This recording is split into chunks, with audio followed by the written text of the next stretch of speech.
Salut, c'est Trado, content de vous retrouver pour la mise à jour de l'analyse technique du SP500, du Nasdaq et du CAC 40. Et franchement, si la situation n'était pas aussi dramatique, quel régal actuellement d'assister à ce qu'il se produit. On va regarder en détail ce qui s'est passé. On va terminer également par les Commitment of Traders, parce que comme vous le savez, exceptionnellement, il n'y a pas eu de publication du Commitment of Traders la semaine dernière parce que ça tombait un jour férié aux États-Unis. Entre-temps, c'est tombé, donc on va pouvoir voir ça. Il n'y aura pas de backtest aujourd'hui parce qu'aujourd'hui, il y a quelque chose de beaucoup plus important que j'aimerais vous soumettre. Quelque chose qui, j'espère, va faire mouche, va percuter, mais qui, sans doute, pour certains d'entre vous, va marquer la frontière entre un avant et un après. On va commencer par regarder le SP500 qui s'adjuge, vous ne rêvez pas, 1%, 0,96% pour être précis, et comme si eh bien, il ne s'était rien passé ce week-end, alors même que ce qui s'est passé est un tournant géopolitique. Alors comme d'habitude, fidèle à ma position, mon positionnement neutre, je ne vais pas donner d'opinion, d'abord parce qu'elle n'est pas légitime, deux parce que vous n'êtes pas là pour ça, mais on va quand même rappeler, pour ceux qui ont vécu dans une caverne tout le week-end, ce qui s'est produit. Donc, en soutien de l'armée israélienne, les États-Unis ont envoyé des bombardiers pour finir le boulot en sous-sol sur trois centrales d'enrichissement d'uranium iraniennes. Et puis, bon, je ne vais pas rentrer dans les détails. Et apparemment, il y a eu des gros dégâts. Ce à quoi l'Iran a dit « on va répliquer et vous allez tous mourir ». Et du coup, il y avait une sorte de temps qui a été mis en suspens et on a vu de tout ce week-end. Okay, sur les réseaux sociaux, sur les actualités, etc. Ça allait de épiphénomène, il se passera rien, à c'est l'escalade, on va tous mourir dans d'atroces souffrances. Et là, on l'a vu, la réplique a eu lieu.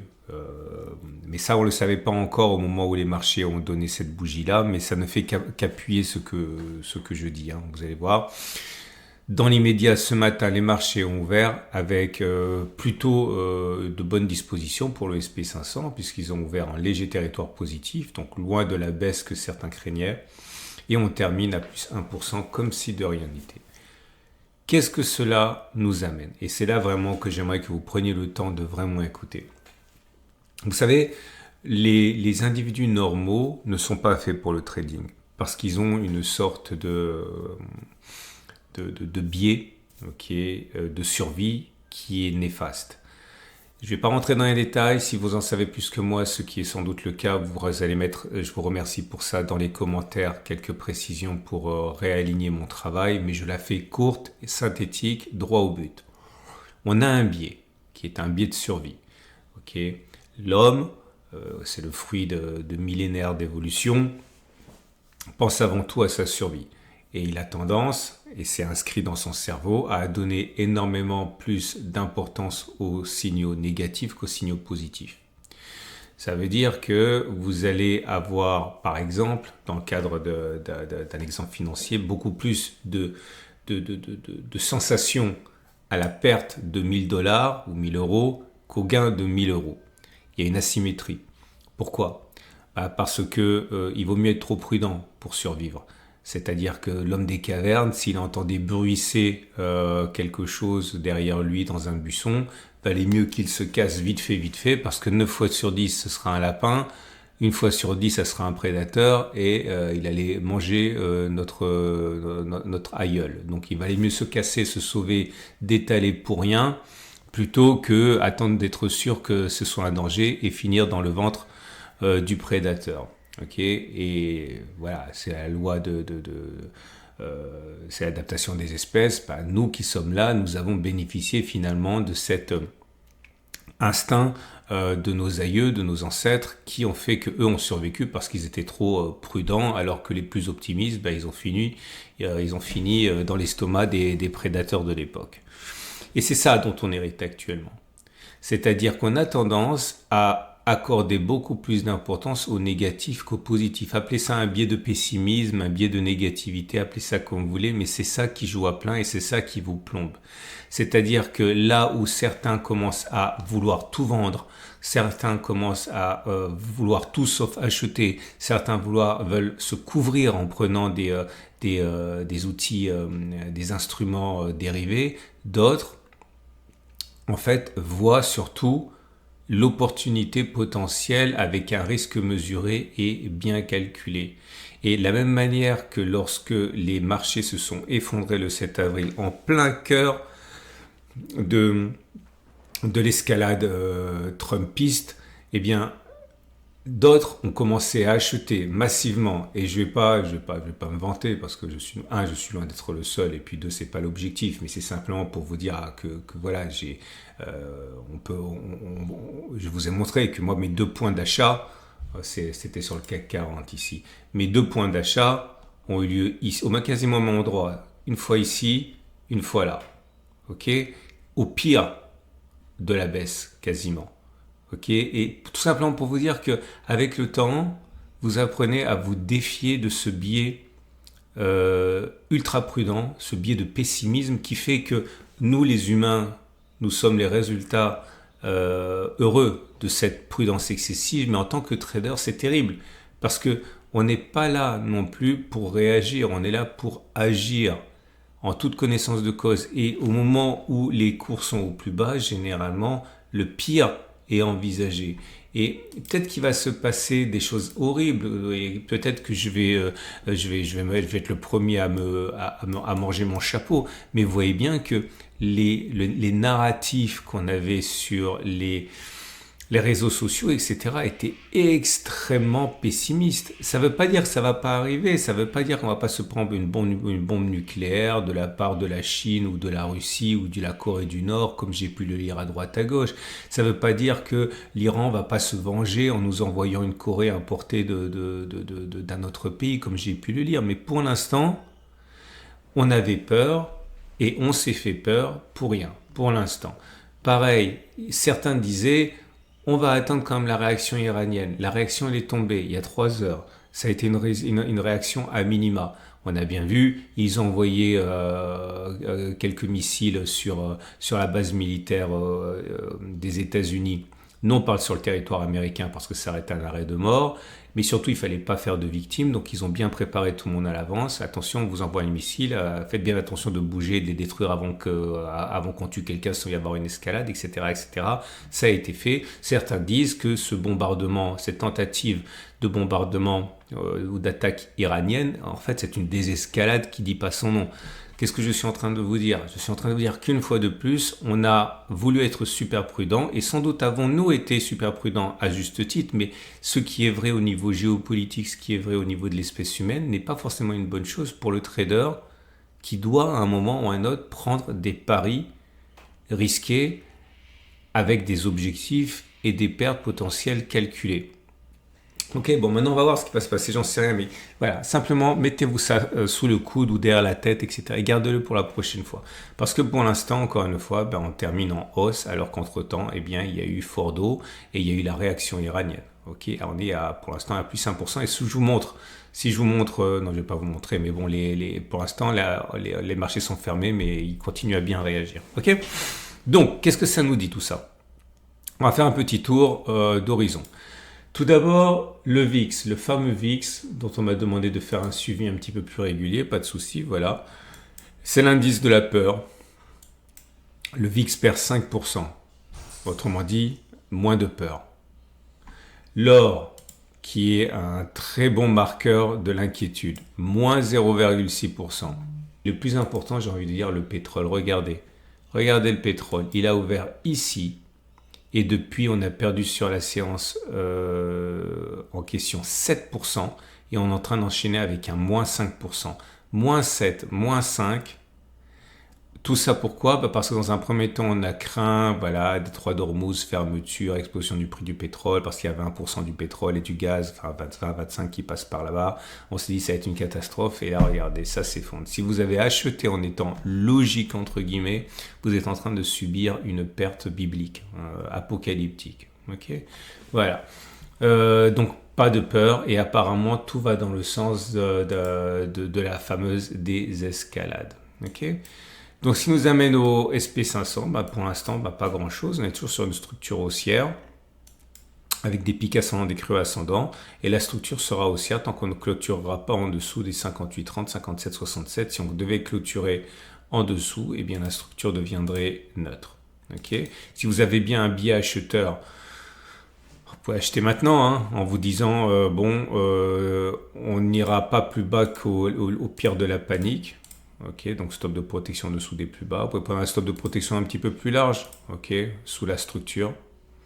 Maintenant, vous pouvez également attendre, si vous êtes vraiment prudent, que ça casse, que ça revienne, vous achetez.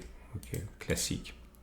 Si vous avez un biais baissier, vous êtes très bien pour spéculer à la baisse là. Très très bien, puisqu'on se rapproche de la zone. Ce n'est pas du tout impossible que quelqu'un jette de l'huile sur le feu, hein, ou qu'on se rende compte de choses dont on ne s'était pas encore rendu compte. Vous spéculez à la baisse maintenant. Stop de protection au-dessus. Ça passe crème, comme on dit.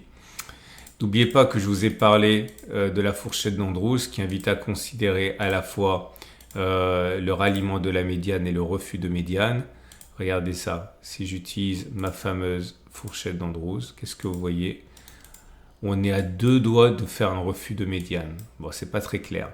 Mais si on fait le refus de médiane, je vous rappelle que l'objectif, c'est de rallier le point 1,3. Regardez la vidéo de la dernière fois. Ok. On verra. Pour le Nasdaq, c'est exactement pareil. On a une situation qui est plutôt positive avec 1,06 au compteur.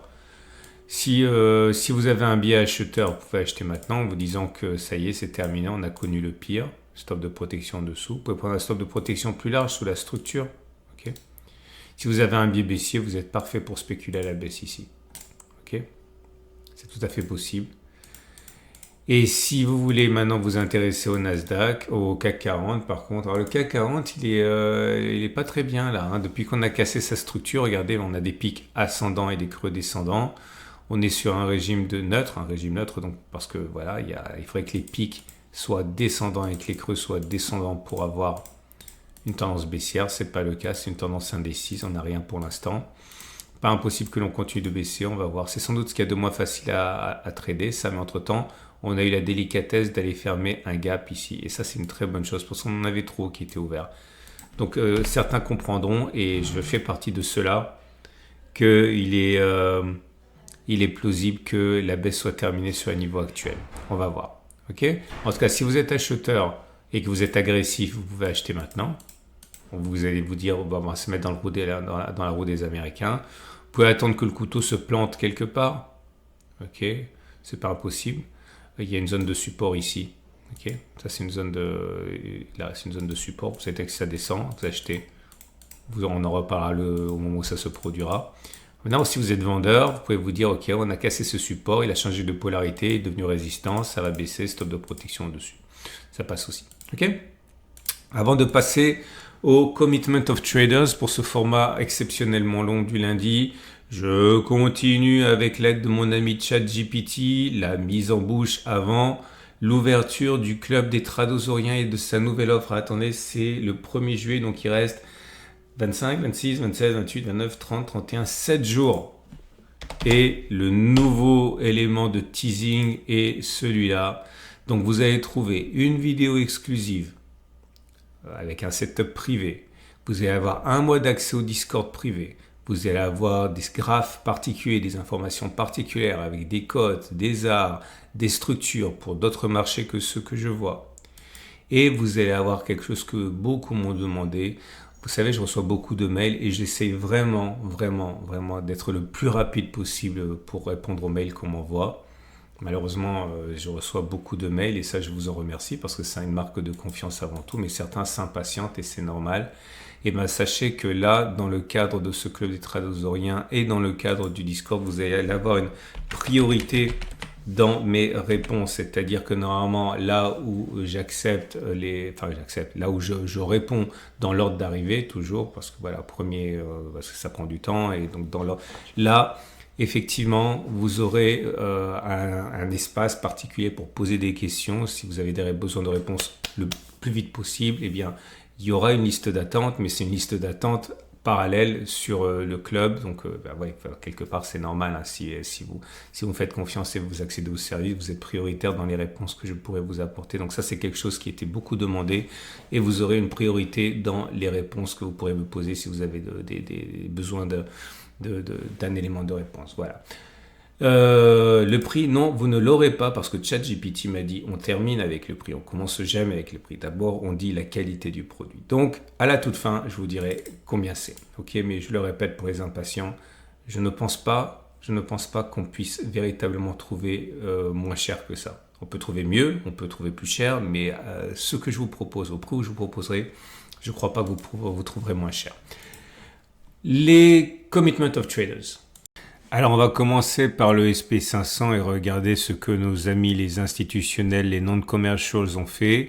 Je vous rappelle, si vous découvrez le format, que c'est hyper retardé comme information parce que ce sont des chiffres qui ont été publiés vendredi, enfin théoriquement vendredi, dans les faits aujourd'hui puisque vendredi était férié, sur des données des institutionnels délivrés le 17 juin sur la semaine qui s'est écoulée. Vous voyez, donc c'est vraiment retardé, ça ne vous permet pas d'avoir de timing. Attention, je le répéterai toujours, c'est pas un outil de timing, c'est un outil de sentiment. Ok, on voit ce que font les gros. Et voilà ce que font les gros. Alors, suite à l'attaque d'Israël sur les infrastructures nucléaires iraniennes, on a assisté à quelque chose de très intéressant. Et ça, c'était avant l'intervention américaine. Hein. Les gestionnaires de fonds ont réduit leur position longue de 3797 contrats, autrement dit une paille, hein, 0,3%. Et ils ont réduit leur position de spéculation à la baisse de 24 178, c'est-à-dire près de 9%, un peu plus de 9%. Et ça, c'est complètement contre-intuitif, parce que alors même qu'ils étaient au courant de ce qui se passait, et autrement dit, alors même que certains voyaient l'enfer s'ouvrir sous les pieds du Moyen-Orient, eh bien, les gestionnaires de fonds ont allégé leur position vendeuse. Autrement dit, soit ils savaient que ça n'allait pas dégénérer, soit ils étaient d'un optimisme sans faille, soit ils ont simplement profité de la panique pour se mettre plus dans le sens de l'achat en limitant les couvertures. Bref, mais en tout cas, moins 9,2%. Et les hedge funds ont fait l'inverse, c'est-à-dire qu'ils ont augmenté leur position longue, un petit peu à la marge, 1,4%. Ils ont surtout 3 fois plus, j'ai envie de dire, augmenté leur position short. Pas énormément, 3,3%, 15 353 contrats, mais c'est quand même 3 fois plus en pourcentage que la réduction des shorts, hein, un 3,3 contre 1,4.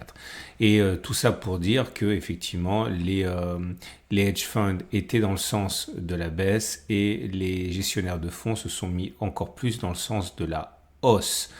Autant dire que les hedge funds se sont pris les pieds dans le tapis. Encore une fois, cette année, c'est vraiment pas une bonne année pour les hedge funds, hein, puisqu'ils ont loupé toute la hausse, ils ont spéculé à la baisse sur l'or, et là, encore une fois, ils spéculent à la baisse alors qu'il semblerait que il se passe pas grand-chose sur les marchés. Hein. Bon, c'est pas fini. On va regarder du côté du Nasdaq. Et pour le Nasdaq, voilà ce qui s'est passé. Les gestionnaires de fonds classiques ont augmenté un petit peu leur long de 2420 contrats et un petit peu leur short de 924 contrats, mais globalement, ils ont gardé une même position, hein, 2,6 et 2,3, donc équilibre au niveau de leur situation, hein, par rapport au Nasdaq. Pas de conviction. Par contre, conviction au niveau des hedge funds qui ont fait le pari de la baisse en réduisant leur position acheteuse de 4,4% et en augmentant leur spéculation baissière de 1,7%. Et là aussi, les hedge funds se sont peut-être un peu pris les pieds dans le tapis puisque la baisse sur laquelle ils ont parié n'est pour l'instant pas véritablement au rendez-vous.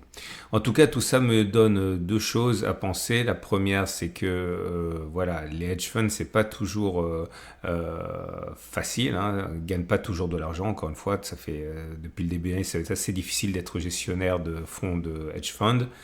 Deux, eh bien, à un moment ou à un autre, s'ils sont dans le faux, eh bien, ils vont devoir racheter leur position. Et ça, c'est du carburant pour la hausse. Ok? Allez, je vous souhaite une excellente journée et je vous dis à demain pour la mise à jour. Pensez à vous abonner à mon format si vous avez aimé ça. Pensez à liker si vous avez aimé. Pensez à recommander aux gens que vous n'aimez pas si vous n'avez pas aimé. Et à demain.